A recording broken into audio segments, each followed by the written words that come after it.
A team of 6 Ugandan medical officers comprising of Dr. Moses Byaruhanga, a forensic pathologist and head of police health services, Dr. Robert Lukande, a pathologist from Makerere University, Mr. Andrew Mubiru, a senior government toxicologist, Dr. Sam Kalungi, a consultant pathologist at Mulago Hospital, Lieutenant Colonel Dr. Victoria Nekesa, a State House pathologist, yesterday concluded an autopsy on the late General Aronda Nyakairima in Mulago Hospital. Witnesses at the postmortem were Brigadier Dr. Ambrose Musinguzi, who is the Deputy Chief of Medical Services in UPDF, Colonel Dr. Stephen Kusasira, who is the Director of Medical Services, Uganda People's Defense Forces, Henry Ngabirano, a family member, and Mark Paul Odongo, who is a senior police detective.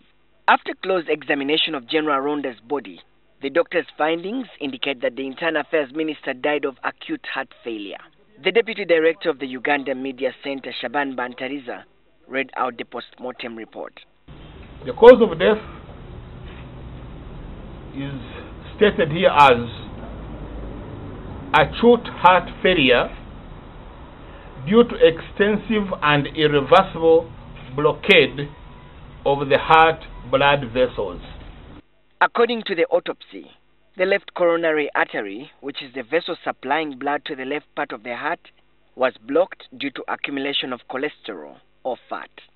As such, there was no supply of blood to the heart tissue, which caused it to fail. So, if a lumen is supposed to be, if the size is supposed to be like this, and there's some fat inside blocking it, that means the blood that's supposed to go to some parts, it will not be adequate enough.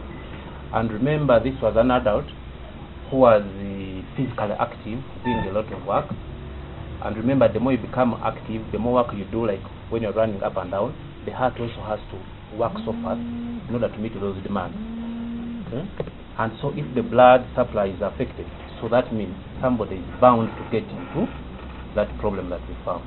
The report also says that the heart tissue was found to have an abnormal fat layer surrounding other heart blood vessels. Once there is a blockage, blood does not flow to the heart muscle. That heart muscle cannot survive without oxygen. And as a result, it starts suddenly, once it reaches that point of total occlusion. Other significant findings were that General Aronda's lungs showed excessive accumulation of fluids and blood, the brain was congested, and his eyes were red.